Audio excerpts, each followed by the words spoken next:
Patil, OBC आरक्षण धोक्यात आल्याने निराश होऊन लातूर जिल्ह्यात एका तरुणाने आत्महत्या केली. नाही आता ते काय झालं मला पक्कं नाही माहिती कशाच्या संदर्भात हे काय आहे.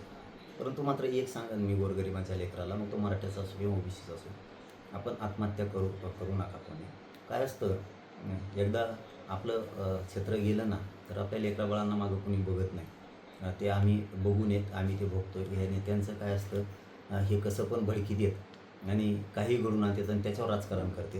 एकदा येतात, भेटून जातात, पाठीमागे फिरतात, पुन्हा हे लोक दिसत नाहीत. आपलं कुटुंब उड्यावरती पडतं. राजकीय नेते त्याचं लगेच राजकारण करायला सुरुवात करते. त्यामुळं कुठल्याही बांधवाने, असं तो मराठ्याचा असेल किंवा तो ओबीसीचा बांधव असेल, कोणी आत्महत्या करू नका. कारण दुःख हे कुटुंबाला झालेलं असतं, फक्त बाकीचं त्याचे प्युअर राजकारण करते त्याच्यावरती. आपण त्या गरीब बांधवांच्या कुटुंबाच्या दुःखात आम्ही सहभागी असतो. छगन भुजबळ, मंत्री पंकजा मुंडे, धनंजय मुंडे आज त्या ठिकाणी भेटायला जाणार आहेत सामसंग. ते काय जाते त्यांच्यावर जात असतात नेतेच काय असतं. यावेळी भुजबळ राजकारण करतील. ते कशावर करतो त्याच्यावरच काय, तो कशावर राजकारण करतो. लोकांचं लेकरोबाला गेलं आणि त्याचं कुटुंब किती उघड्यावर पडलं याची काय देणे घेणं नसतं. ते कशाचं पण राजकारण करतात. भुजबळांनी मराठा नेते आणि लोकप्रतिनिधींना सवाल केला आहे की तुम्हाला ओबीसी आरक्षण असल्यास एसीबीसी 10% किंवा EWS 10% आणि खुल्या वर्गातील आरक्षण नको आहे का? आता isakal.com आहे देशातील नंबर 1 ची मराठी न्यूज वेबसाईट.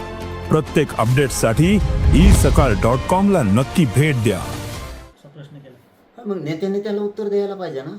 मराठ्यांच्या सगळ्या नेत्याला जर त्यांनी प्रश्न विचारला तर मराठ्यांच्या सगळ्या नेत्यांनी त्याला स्पष्ट सांगितलं पाहिजे एसीबीसी 10% आरक्षण आम्हाला पाहिजे, पण ते 50%च्या आत ओबीसी आरक्षणात पाहिजे. हे उत्तर मराठ्यांच्या सगळ्या नेत्याने द्यावं. कारण जी मागास सिद्ध जात झाली, जिला आयोगानं मागास सिद्ध केलं आहे, ती 10% मराठा समाजाची जात ही 50%च्या आत घ्यावं लागते. असा कायदा मागासवर्ग आयोग, केंद्रीय मागासवर्ग आयोग, असं निकष त्याचे आहेत की ती जात मागासिद्ध असायला लागते. तर मराठा हा 10% मागासिद्ध आहे, पण जी जात मागासिद्ध झाली तिला 50%च्या आत ओबीसी आरक्षणात घ्यावं लागतं.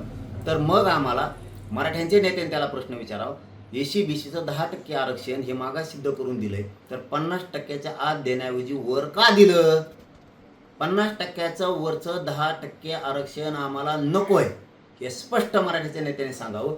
तेच 10% आरक्षण आम्हाला एसीबीसीचं पाहिजे, पण मग ते 50%च्या आत ओबीसी आरक्षणात दे, हे उत्तर त्याला द्या. त्याच्यामध्ये त्यांनी सांगितलं की सुशिक्षित लोकांनी याचं उत्तर द्यावं. अशीच लोकांकडून अपेक्षा नाही तर थेट आरोप तुमच्यावर घ्यावा. मी अशिक्षित आहे काय आहे? तू तर रडकुंडीला आला ना. तू तर मेटा कुठेला आलाय पा. मी अशिक्षित असून तुला एवढा खोटा ठोकलाय, तर आमचे सुशिक्षित बोलायला लागले तू काय होईल याचा विचार कर मग. आणि त्याला चांगला माहिती मी सुशिक्षित आहे का अशिक्षित आहे, त्याला चांगला माहिती. चांगलं म्हणजे तो पण हुशार आहे, त्याला चांगला माहिती.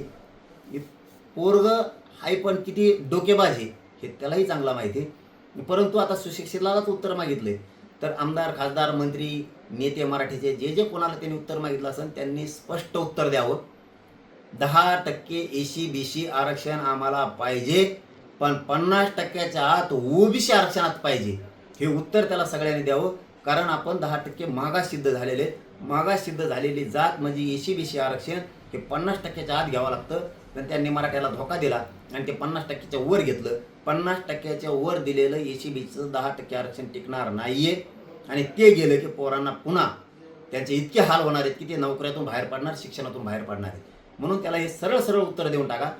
मराठ्यांची जात 10% मागास सिद्ध झाली, ते एसीबीसीचं आरक्षण आम्हाला 10%, 50%च्या आत ओबीसी आरक्षणात पाहिजे, ते आम्ही घ्यायला तयार आहेत. 50%च्या वर दिलेलं एसीबीसीचं 10% आरक्षण आम्हाला नको, स्पष्ट सांगा. प्रकाश आंबेडकर म्हणतात की तुमच्याकडे अजेंडा नाही आहे, तुम्ही प्रस्थापित मराठ्यासाठी काम करीत आहात, गरीब मराठ्यासाठी नाही. ते सगळं गरिबांना माहीत आहे माझ्या, मी कोणासाठी करतोय काय करतोय. परंतु छत्रपतींचे वंशज असो आणि डॉक्टर बाबासाहेब आंबेडकरांचे वंशज असो यांचा मी आदर करतो आणि कायम करत राहील. फक्त एकच अपेक्षा आहे आंबेडकर साहेबांकडून की तुम्ही भारतरत्न डॉक्टर बाबासाहेब आंबेडकरांचे वंशज आहेत, किमान तुमच्या तोंडून तरी एका जातीकडून ओढलं गेलं आणि दुसऱ्या जातीच्या विरोधात काम केलं गेलं असा संदेश जायला नको. तुम्ही सगळ्या जातींना सारखं धरलं पाहिजे, कारण तुम्ही भारतरत्न डॉक्टर बाबासाहेब आंबेडकरांचे वंशज आहेत. एवढीच आमच्याकडून अपेक्षा आहे, बाकी मी काय बोलत नाही. सरसकट आरक्षण अशक्य आहे, हा GR कोर्टात टिकणार नाही असे प्रवीण गायकवाड म्हणाले. हे चला पुढं.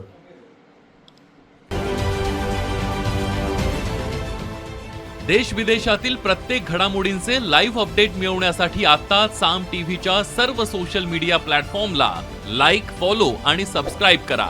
तसंच सर्व नोटिफिकेशनसाठी बेल आयकॉन प्रेस करायला विसरू नका.